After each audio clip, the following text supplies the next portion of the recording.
यति बेला देश पुरै निर्वाचनमा होमिसकेको छ। केही अघिसम्म पनि निर्वाचन हुन्छ कि हुँदैन भन्ने दोधारको अवस्था थियो, तर अब त्यो शंका हटेको छ। हुन त यो निर्वाचन 2084 सालमा हुनुपर्ने हो, तर जेनजी आन्दोलनपछि संसद विघटन भएकाले 2 वर्ष अघि नै निर्वाचन गर्ने बाध्यात्मक स्थितिमा देश पुगेको छ। यति बेला सबै जसो उम्मेद्वारहरू आफ्नो निर्वाचन क्षेत्रमा पुगिसकेका छन्। जनतालाई भगाउन नेता र कार्यकर्ता मतदाताहरूको घर दैलोमा धाउन थालेका छन्। अर्को अर्थमा मतदातालाई भगाउँदैछन्। मलाई भोट दिनुस्, त्यसको मुहार फेर्छु, गाउँको विकास गर्छु, स्वदेशमै बस्ने वातावरण बनाउँछु, अरूभन्दा मै राम्रो, अर्को पार्टी भन्दा मेरो पार्टी राम्रो। उम्मेद्वारहरू यस्तै बाचा गरिरहेका भेटिन्छन्। खेतमा काम गरिरहेका किसानसँग भोट माग्न जाँदा खेतै खनिदिने, हलो जोतिदिने, कोही भारी बोक्ने, कोही कुखुराको भाले र बाख्रासँग पनि भोट माग्ने, अनि कसैले उखु काटिदिने। कोही त वृद्ध बुबा आमा देखेपछि झ्याप्पै खुट्टैमा ढोक्ने गरिरहेका छन्। उम्मेद्वारहरूका यस्ता चटक सामाजिक सञ्जालमा ट्रोल बनिरहेका छन्। चुनावमा हजारौं उम्मेद्वारहरू बनेका छन्, तर केही यस्ता उम्मेद्वारहरू छन् तिनीहरूले भने पुरै देशको ध्यान खिचेका छन्। मिडिया कभरेजदेखि सामाजिक सञ्जालमा उनीहरूको दबदबा देखिएको छ। ती मध्येका प्रमुख पात्र हुन् बालेन शाह। झापा क्षेत्र नम्बर 5 मा उम्मेद्वार बनेका बालेन यति बेला धेरैको आकर्षणको केन्द्र बनेका छन्, कारण उनले पूर्व प्रधानमन्त्री तथा नेकपा एमालेका अध्यक्ष केपी शर्मा ओलीलाई चुनौती दिइरहेका छन्, अनि राष्ट्रिय स्वतन्त्र पार्टीले उनलाई प्रधानमन्त्रीको उम्मेद्वार बनाएको छ। यति बेला देश 2 कित्तामा उभिएको जस्तो देखिन्छ, एउटा जेनजी आन्दोलनको पक्षमा र अर्को विपक्षमा। जेनजी आन्दोलनमा 76 जनाको हत्या केपी ओलीले गरेको भन्दै बालेन शाह ओली विरुद्ध कठोर देखिएका छन्। हत्याको बदला लिन पनि ओलीलाई हराउनु पर्ने भन्ने मानिसहरूले बालेनलाई समर्थन गरेको जस्तो देखिन्छ। आफूहरू युवा भएको र बुढा नेताले अब देशको विकास गर्न नसक्ने भन्दै उनी युवाहरूलाई आफ्नो पक्षमा ल्याउन कसरत गरिरहेका छन्।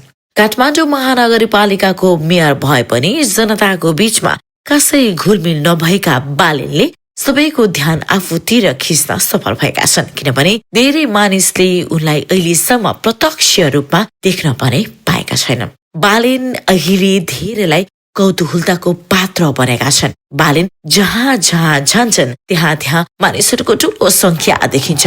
उनले झापा पछि पश्चिम नेपालको नेपालगञ्जदेखि धनगढी र पश्चिमका पहाडी जिल्लामा पुगेर आफ्ना ताकत देखाउने प्रयास गरेका छन्। सामाजिक सञ्जालमा राम्रै फ्यान फलोइङ भएकी उनकी श्रीमती सबिना काफले पनि बालेनको प्रचारमा झापामा खटिएकी छिन्। बालेनका प्रमुख प्रतिद्वन्दी केपी शर्मा ओलीको चमक धमक पनि कम छैन यतिखेर। झापा क्षेत्र नम्बर 5 बाट यसअघि पटक चुनाव जितिसकेका ओलीका कार्यकर्ता पनि डटेर मैदानमा उत्रिएका छन्। उनीहरू कुनै पनि हालतमा बालेनलाई चुनाव जित्नै नदिने रणनीतिमा जुटेका छन्। ओली आफू प्रधानमन्त्री हुँदा झापाको विकास राम्रै गरेकाले चुनाव जित्ने बताउँछन्। राष्ट्रिय स्वतन्त्र पार्टीले जेनजी आन्दोलनमा मारिएका युवाहरूको जिम्मा ओलीले लिनुपर्छ भनिरहेको छ। त्यो आरोपको ओलीले ठाडै अस्वीकार गरेर बालेन लगायतका नेताहरूले नै त्यसको जिम्मा लिनुपर्ने बताउँछन्। बालेनले उक्साएर कलिला विद्यार्थीहरूलाई विध्वंसमा उतारेको उनको आरोप छ। सिंहदरबार, सर्वोच्च अदालत, संसद भवन जलाउनुमा बालेनको हात रहेको भन्दै ओली देश जलाउनेहरूलाई भोट नदेऊ भनिरहेका छन्। ओलीको तर्क छ यो चुनाव देश बनाउने र देश जलाउने बीचको हो। देश बनाउने आफू र देश जलाउने रासोपा बालेन भएको ओली आरोप लगाइरहेका छन्। ओलीले बालेनलाई विदेशीको एजेन्ट पनि भन्ने गर्दछन्। ओली र बालेन जसरी पनि चुनाव जित्नै पर्ने दबावमा छन्, जसका कारण झापाको 5 नम्बर क्षेत्र सुरक्षाको कारणले पनि संवेदनशील बन्न पुगेको छ। एकले अर्कालाई देखाइदिने धम्की दिइरहेकाले झापामा कुनै पनि बेला जे पनि हुन सक्ने संघका सुरक्षा निकायले गरिरहेको छ। एमाले ओलीलाई आगामी प्रधानमन्त्रीको रूपमा अघि सारेको छ भने राष्ट्रपाले बालेनलाई। तर चुनावमा एकजना त हार्नै पर्छ, त्यसैले एकजनाको सपना भने सपनामै सीमित हुनेछ। उता प्रधानमन्त्रीका अर्का दावेदार गगन थापा बनेका छन्। नेपाली कांग्रेसले आफूहरूले निर्वाचन जिते गगनलाई नै प्रधानमन्त्री बनाउने घोषणा गरेको छ। यसअघि सधैँ काठमाडौँको क्षेत्र नम्बर 4 बाट निर्वाचनमा उम्मेद्वार बनेका गगन थापा यसपालि तराई झरेका छन्। सर्लाहीको क्षेत्र नम्बर 4 मा उम्मेद्वार बनेका गगन पनि आक्रामक चुनावी अभियानमा होमिएका छन्। उनको चर्चा पनि काफी भइरहेको छ। यतिखेर भर्खर मात्र शेरबहादुर देउवालाई पाखा लगाएर गगन कांग्रेसको सभापति बनेकाले पनि उनी धेरैको नजरमा पर्न सफल भएका छन्। गगनको चुनावी अभियानमा पनि ठूलो संख्यामा मानिसहरूको जमघट देखिन थालेको छ। उनले काठमाडौँको आफ्नो पुरानो निर्वाचन क्षेत्रलाई छाडेर सर्लाही रोजेपछि मानिसहरूले विभिन्न टिक्का टिप्पणी गरिरहेका छन्। केहीले काठमाडौँमा हार्ने भएपछि सर्लाहीमा उम्मेद्वार बन्न आएको आरोप लगाउँछन्। तर यो आरोप मान्न गगन तयार भने पक्कै छैनन्। उनले आफूले मधेसलाई देशसँग जोड्न सर्लाहीबाट उम्मेद्वारी दिएको बताउने गरेका छन्। आफ्ना भाषणहरूमा उनले बालेन र ओलीलाई तारो बनाउँदै आएका छन्। त्यसैगरी नेपाली कम्युनिस्ट पार्टीका संयोजक पुष्पकमल दाहाल प्रचण्ड पनि चुनावी चर्चाको पात्र बनेका छन्।